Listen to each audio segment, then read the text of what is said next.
दोस्तों आरा family court में कल तांडव होने वाला है, तो कौन करेंगे? तो पवन भैया करेंगे।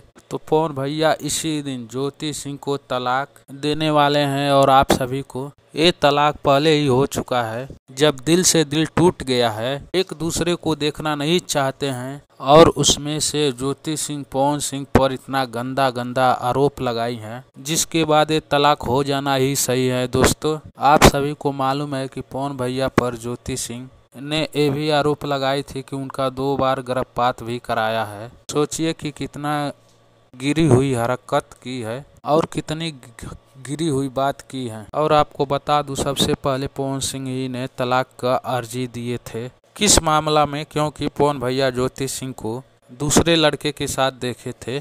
तो दोस्तों ये मामला है जिसके बाद तलाक की नौबत आई है। हम सभी लोग भगवान से प्रार्थना किए कि ये तलाक ना हो, मगर वो 26 मई भी आ गई, जिसके बाद साफ हो जाएगा, तलाक होगा। तलाक होने के बाद बात ये है पवन सिंह किससे शादी करेंगे।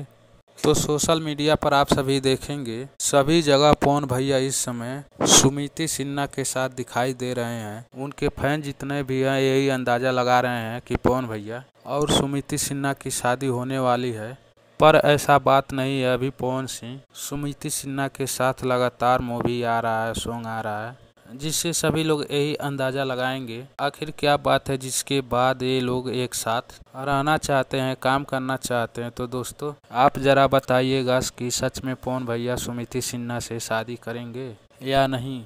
कमेंट बॉक्स में बताइएगा और चैनल को सब्सक्राइब कीजिएगा। तो कमेंट बॉक्स में बताइएगा और वीडियो को लाइक करना, और जो लोग चैनल को सब्सक्राइब नहीं किए सब्सक्राइब कर लेना। धन्यवाद।